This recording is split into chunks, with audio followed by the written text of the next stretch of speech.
also enabled Parliament to access a little money from the Green Climate Fund, $1 million for capacity building of members of Parliament. So Peter, with the guidance from the Speaker, you have 10 minutes, starting now.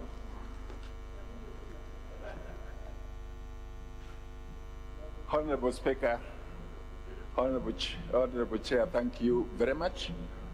Because time is not on our side, I would request that FLLOCA is financing locally led climate action.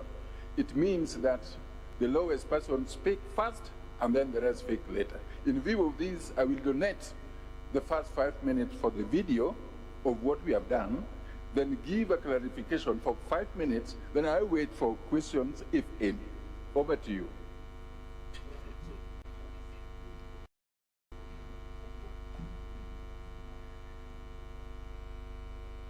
Honorable members, this marks a number of days I've been with you, and as a friend of this team, volume.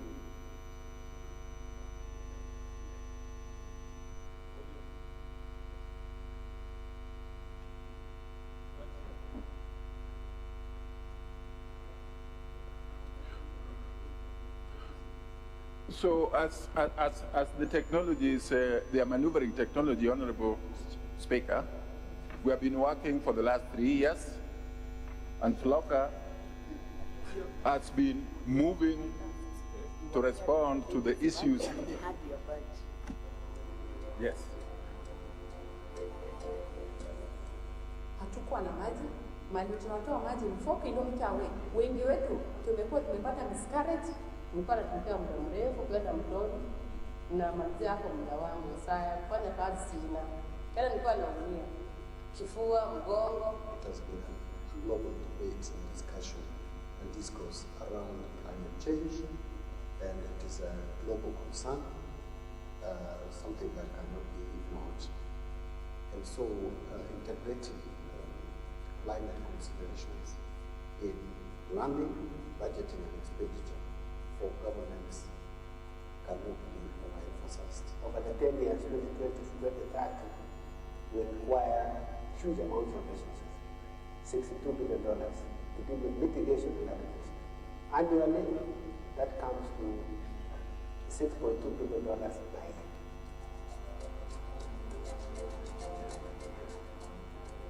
We have a water deficit of nearly 40,000 cubic meters per day in Nakuru.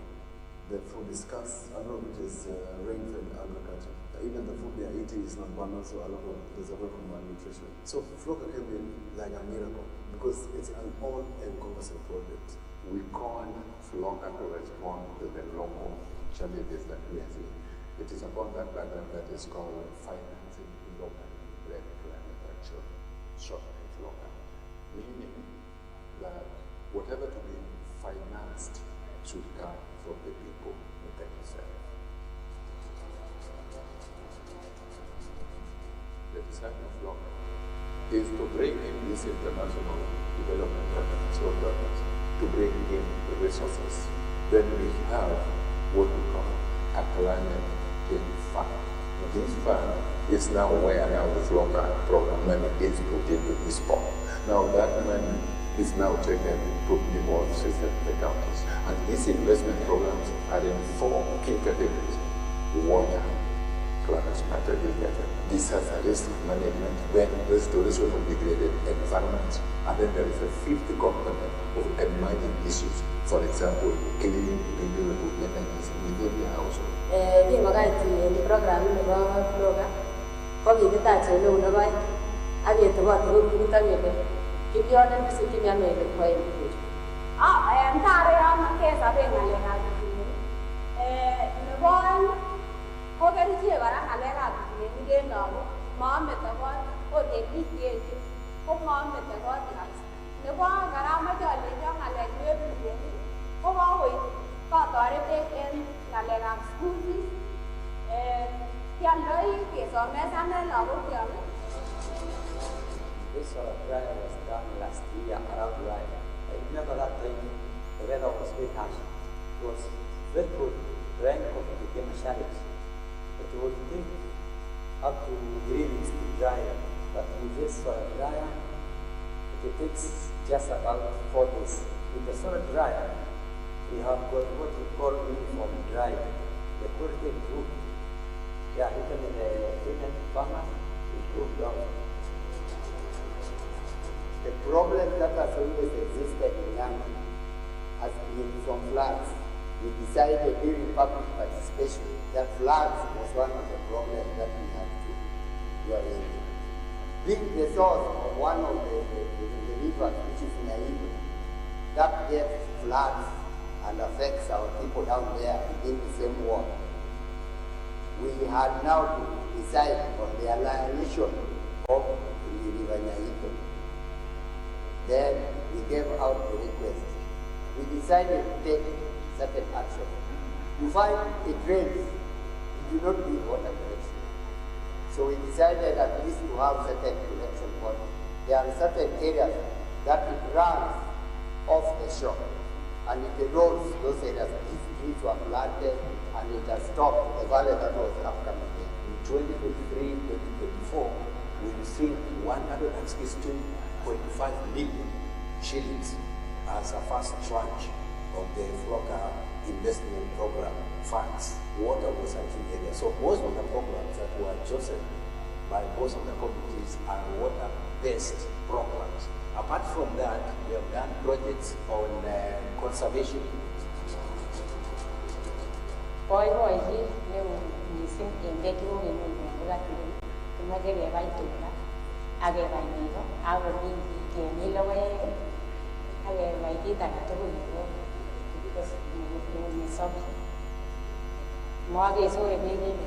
We were connected more than 300 households, serving more than 500 people. Wakati FLLOCA kuletea maji, kabidi tuongeze kulima wetu na idadi na shamba kutoka eka 8 tumeweza kuongeza ekari zingine 22. Tumeweza kuuza idadi ya shilingi kama shilingi 486 katika season ambayo inaweza kupita. Huu ni mpangilio mzuri ambao FLLOCA ameweza kutusaidia, ambayo inua jamii yetu.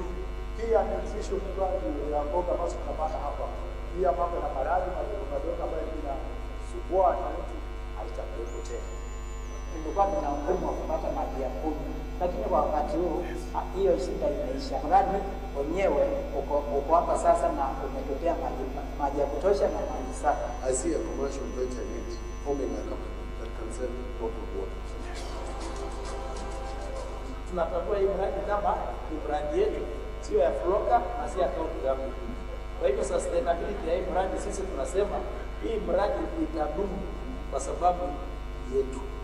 Sisi ndio itatusaidia kwa wingi kama jamii. We've got 100 households that were connected to this system. Every household has a meter. So from these meters, every household will be charged to do maintenance and sustainability of the project. FLLOCA wametufanyia kazi kubwa sana. Hii shamba ni 20 acres, wamepiga electric fence, inaintegratiwa na solar panel. Wameweza kutujengea hii commercial gas store kubwa. Tunatarajia kupanua hii shamba, pia tuongeze nyasi zaidi, na pia sisi wenyewe pia tuwe na feedlot.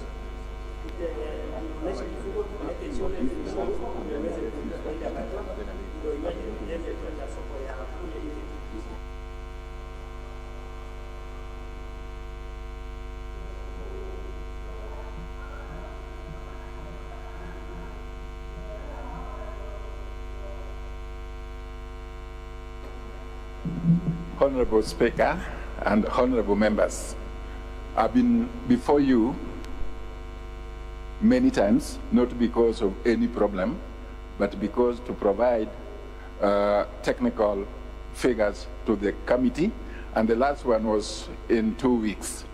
I'm also, the National Treasury is also preparing also to be with you.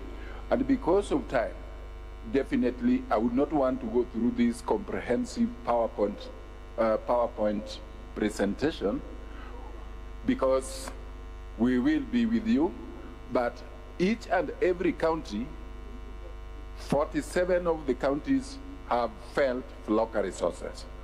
All the 45 counties, 1,350 wards have got those projects. If you have not seen your county here or your ward, please wait for the next session. We are inviting you for that. The final request also to share with you, because one of the key objectives is to share with you, the committee of the full house, how much have we given into your counties? One, in the first county climate investment grant, we had disbursed a total of 12,611,000 equivalent. First one. The second one, which we have just disbursed, is about 7.2 billion. That is because the assembly reduced the money, which was FLLOCA money, which was supposed to go to the local people to address those challenges which were giving people difficult answers. It was not taken, so we took less.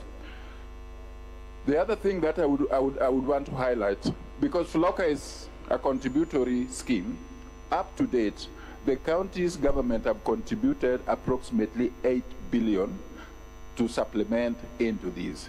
And as we are talking now, we are now having a third assessment for the third investment, which is going on now, and we will be able to give the results when we have a meeting with all the Senate committees, water, environment, energy, ethics, all those, because they are part of this one. And almost finally, there are three things to watch. One, the expectation is very high because it seems to be taking and responding to the locally led request, not us. Devolving power, decision and money, and where it is supposed to be. Two, it is a result-based program. You put in something small, and all counties are required to dedicate at least 1.5% of their development budget. Today, some counties have dedicated 7% of them. 7%. And that money, once it is dedicated, Honorable Speaker, it is moved to special purpose account. The special purpose account is monitored on real time. They cannot withdraw. But there are challenges of procurement, which the chairman has said. We need your support there. As of now, there are 3 counties which did not meet simple thing. Number 1, Kiambu. Number 2, Nakuru. Number 3, Samburu. We have an answer, and if there is time, please, I am ready to come. We have tried all possible, because it is not right for a county not to fill a simple form, just failing to move money from CRF account to a dedicated account within 15 days. That is, I don't want to say more.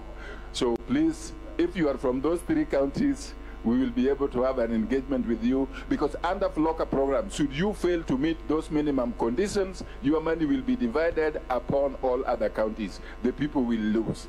There are 2 counties that we have suspended. That is Nyamira, where my great senator comes from, and also Kajiado.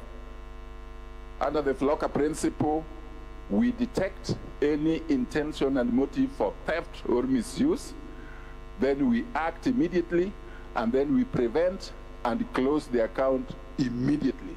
We have closed several accounts before. We don't want to wait to go to court or any argument. And with that, Nyamira, Kajiado, previously Bomet, and previously Kakamega, and more are still coming. So because of time, I would have said more, but please. No, Chair. Let me ask on that. Chair. Order members, we were given very good guidelines by the Speaker that this session will take 10 minutes. Peter, this summary of county investments, can it be circulated to members? Yes, and the report of those who have failed, the reason they have failed, I think a report will do. Then we can interrogate at the committee level. Yes, is it possible to circulate this to members? Yes. Because, honorable members, if you look at this report, it goes to details on the projects that are being undertaken in your respective counties. What? I think once you have that, it will help you to frame questions which might not be addressed now, but we can still call Peter to appear before one of our committees. I am aware that the FLLOCA team has been appearing before the committee on land, natural resources, and minerals and water. Yes, and the one chaired by Senator Faki. Yes. And I think they're going county by county. They're calling select counties to account for the money, because this money comes as a conditional grant. We process it as a Senate. I know Senator Nyamira. In Nyamira, there was a very interesting case that it is the PS who wrote to Parliament telling Parliament that there was abuse of World Bank and donor-funded programs. And I think it was not just FLLOCA. I think it included other urban resilience projects. Honorable Chair, it is FLLOCA that detected and communicated the same to higher levels, and that is how they wrote to Parliament. So, members, unless you have some questions, once you have this document, it will be extremely useful, and I'm sure it is going to trigger a lot of parliamentary questions in the coming weeks. So I was advised that we can just take 3 interventions. Yeah, just even though I was advised to allow those who haven't spoken to speak. So, Senator Vero, in 1 minute only. I think now that you're discussing the question of money and accountability, have you indicated that $1.2 million are sent to Senate or Parliament? And if so, which activities do we see coming out of the $1.2 million sent to Parliament? Okay, Peter, you can talk about the parliamentarians for climate finance and clarify. Honorable Senator, the 1.2, it was $1 million which we facilitated the Parliamentary Committee under the Pan-African Parliament through our through the GCF readiness support. So the money was not given to Parliament, the money was given as readiness to build the capacity of the various committee and the caucus within the Pan-African Parliament. It is from the GCF, it did not come to the parliamentary account, and we are working on how to do better, to get to Parliament's a working relationship post that one. Yes. Okay. Let's allow another member. Members who have not asked questions. Nyamira, since Nyamira was mentioned. Yes, Chairman. You know, Peter, you are doing a good work. But I'm worried the way you are just telling us casually that some governors in counties can misappropriate donor money, and all we do is just close the accounts and then it's business as usual. Have you tried to approach the sectors in the justice sector, you know, like DPP, PACC, to take action? Because when you tell us that once you close the funds for a certain county, you take it to other counties, you know it's the people who are suffering. So why can't we see some heads fall? Peter? Honorable Senator from Nyamira, we have, or in ITAC, we had already reported those because we have members of those committees. And if you look at the number of pending investigations and the ones who have been stopped and the ones who have been taken to court, like in Homa Bay, we are doing everything possible. And you know, once you report to DCI and all the legal teams, now the law takes its own course. So it becomes beyond FLLOCA. So that is why we are not just closing. Immediately we suspend. A number of teams are going on because it is not the local people who did the mistake.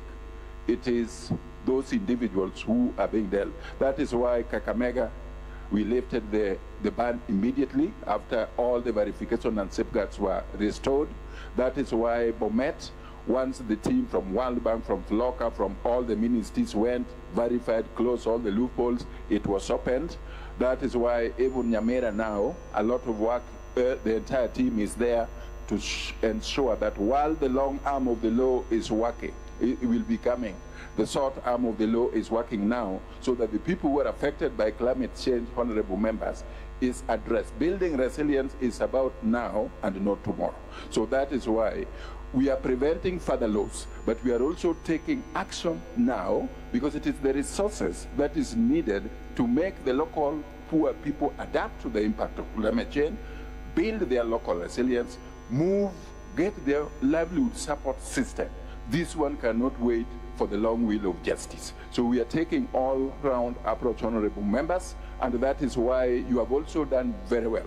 We were with you in Mombasa, we were with you in Nairobi, and we are now with you here, and we have even also decided that the capacity that we were to give to the Senate did not come directly to you. Now it has to come directly to the Senate. Even that capacity, that's why I was asking Order members, let's proceed in an orderly fashion. I think the question was from Senator Nyamira, action taken on people who violate the FLLOCA requirements. And I think, members, it is our responsibility as a House to call the governors and to look at the reports and for us to recommend appropriate sanctions. Senator Kamar?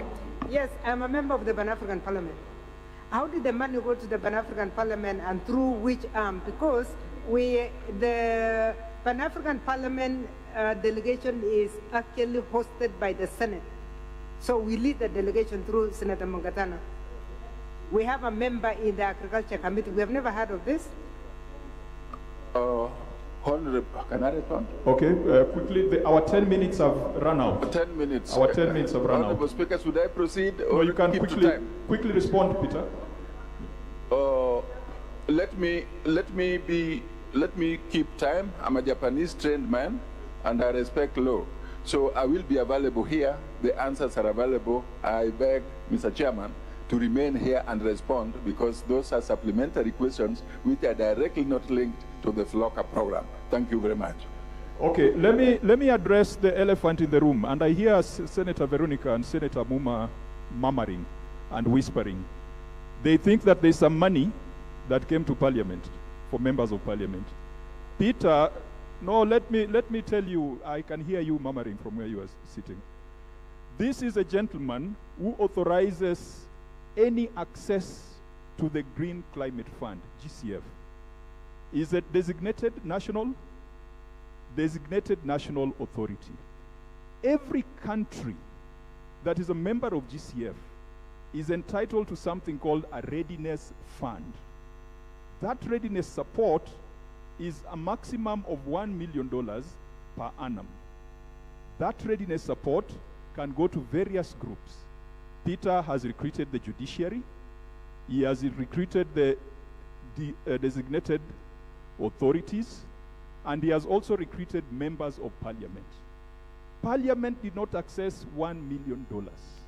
When the Speaker wrote to Peter to grant a letter of no objection, the first approval was for $400,000.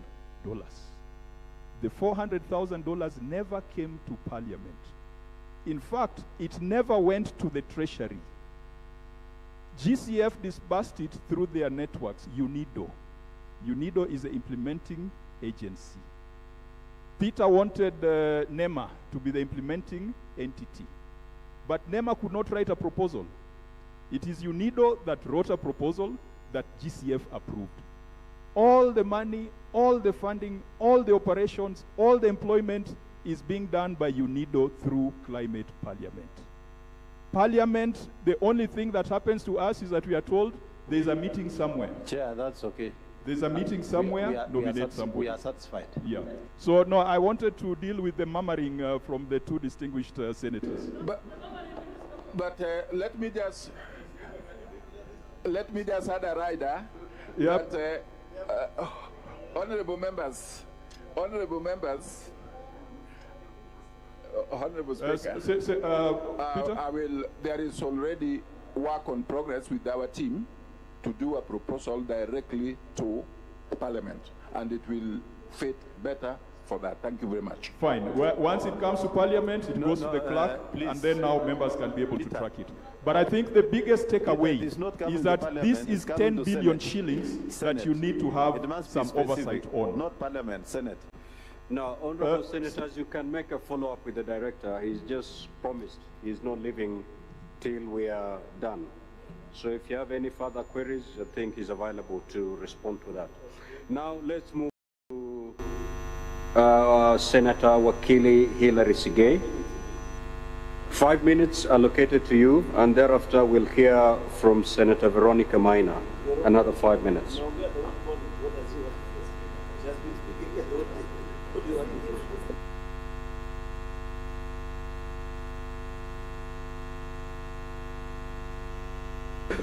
So the chair will be Senator Mogeni. 2 minutes for the chair. Yes, thank you, Mr. Speaker. I'm standing in on behalf of Senator Abdul Haji for this particular session, and we'll be having, this is session 5. We'll be having 2 presenters. Senator Sigei will speak on the proposed referendum bill, and I'll also ask Senator Veronica Maina to come to the front. She will be speaking on the Constitution of Kenya Amendment Bill, number 2, Senate Bill number 16 of 2025, actualizing the 2/3 gender principle.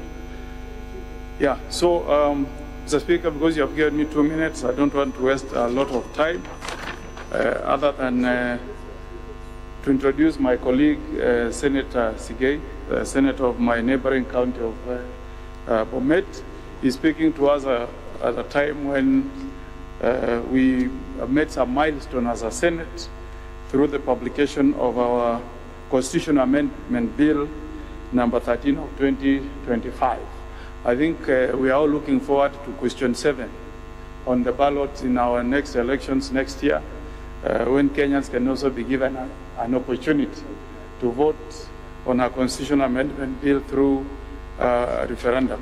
And Mr. Speaker, we should allay fears of Kenyans. This idea of amending the Constitution through referendum happens in many countries. Australia has had 45 referendum questions. Only 8 have passed. Only 8. But the country still continues. I think America has amended their constitution 27 times. South Africa has done so 17 times. Uganda has done it. So we shouldn't make it look like to propose an amendment to the constitution is war. We simply want to harmonize legislative powers of the 2 houses, enhance our input in budget-making process so that we have fairness. So I hope this bill, the referendum bill, will clarify the processes that we go through as we push our Constitutional Amendment Bill to the referendum. So Senator Kajwang, our brothers in National Assembly, there is nothing to fear about this proposed amendment bill. We require these matters to go to Kenyans, and then Kenyans can decide at the referendum. So without much ado, may I welcome Senator Sigei to make his presentation. Thank you. Thank you, Senior Counsel, Senator Kongo Mogeni. I'm sure you decided to make reference to Honorable Kajwang and not Senator Kajwang when you were allaying fears on him and the National Assembly team. You must have been referring to Honorable Kajwang. Now, Honorable Speaker and members, during the BBI moment, that was when Kenya felt like it was a constitutional moment, we felt as Kenyans generally that would have been an opportunity for the people of Kenya to amend the 2010 constitution.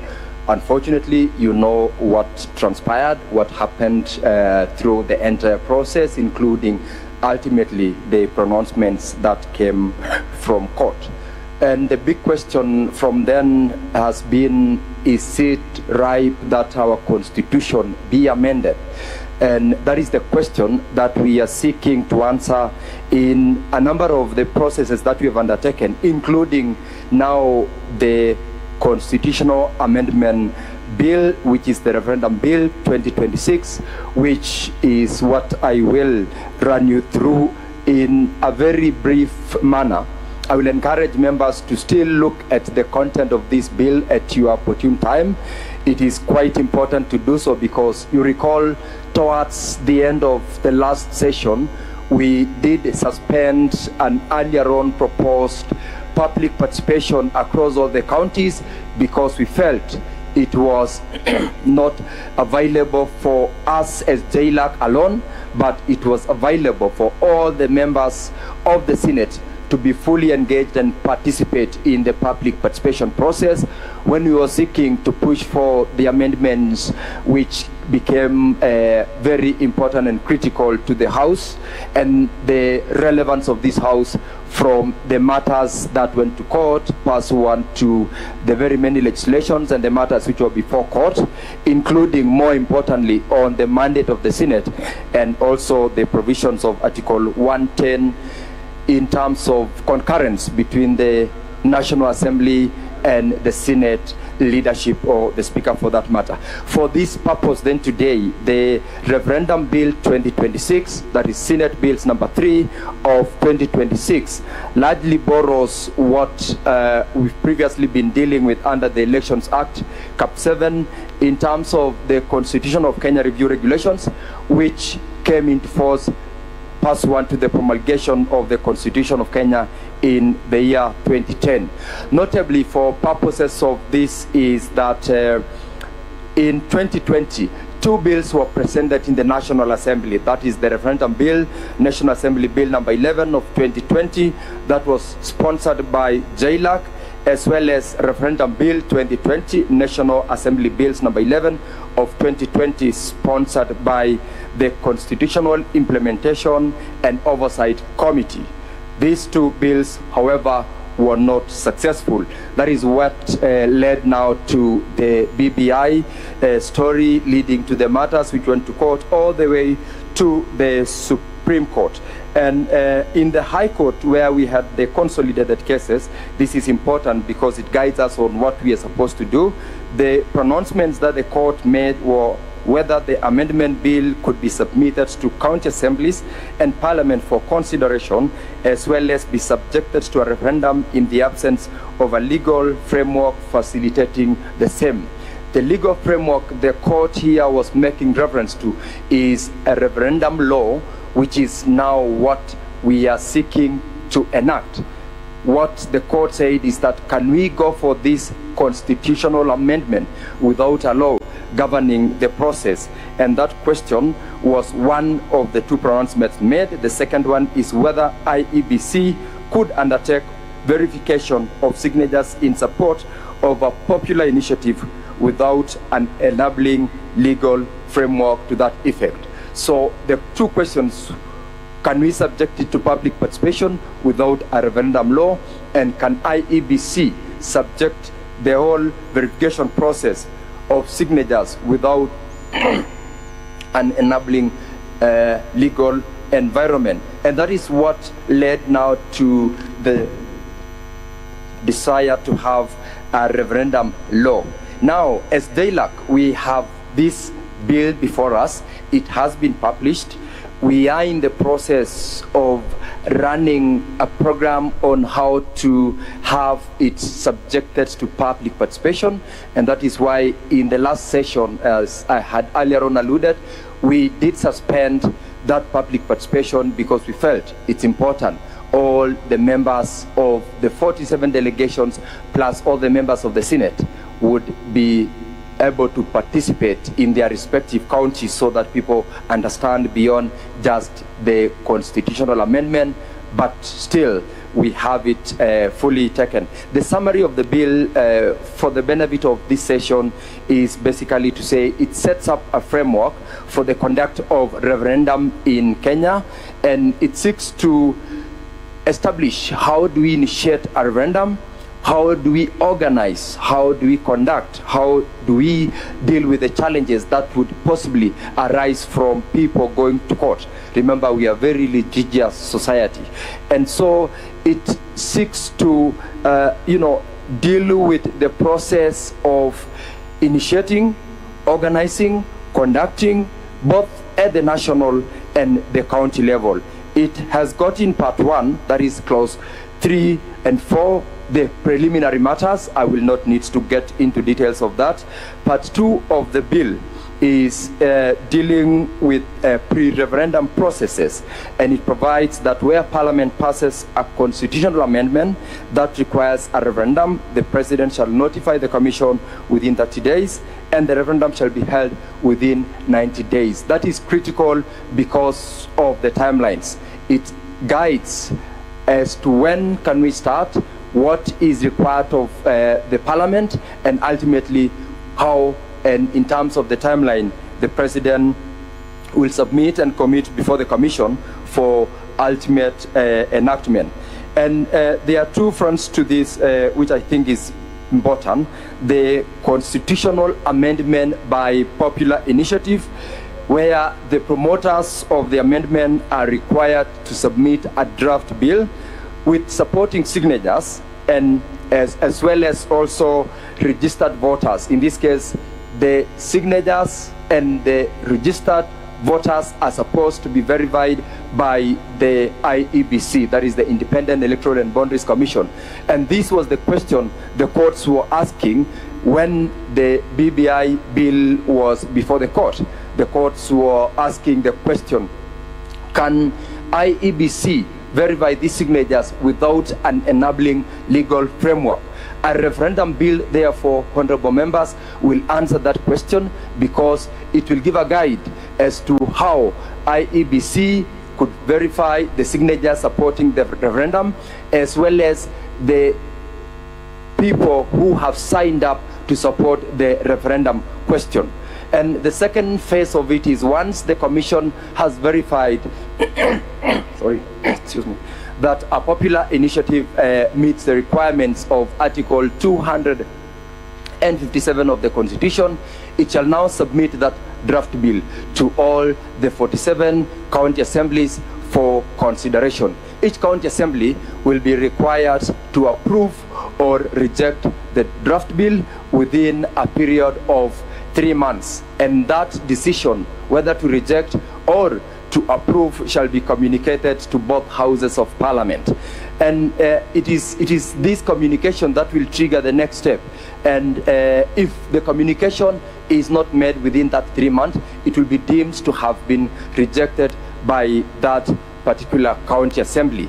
And if a majority of the county assembly approves this bill, then the bill will proceed to Parliament for the subsequent action. Now, each House of Parliament, of course, shall be required to publicize the bill. Publicizing this bill will require public participation, and that is what we are seeking to anchor in law, the process of engaging that process of public participation. And it will be required of each of the Houses of Parliament to pass or reject, or rather to approve or reject the bill within 18 months. Members, I want to encourage you to look at the bill. It's already available as JLAC. We will do a synthesized and a short version of this bill for the consumption of the members, so that when we reach out for purposes of public participation in our respective counties, members will be able to speak to it, because it will be important so that we appreciate what this referendum bill is asking about. Part 3 of the bill provides for the process of the referendum itself. I will not get into the details of it, but then the most important provision, which I think it's important for members also to know, is the notices that must be published by the Commission. The bill provides for those notices, one of which is the nature of the referendum that will be conducted, the question and options which will be availed as the referendum question, the symbols for the public to understand. You recall in the year 2005 we had the chungwa and the orange. That also will have to go out. That is provided for in law in this particular bill. The polling date and time, as well as the campaign timeline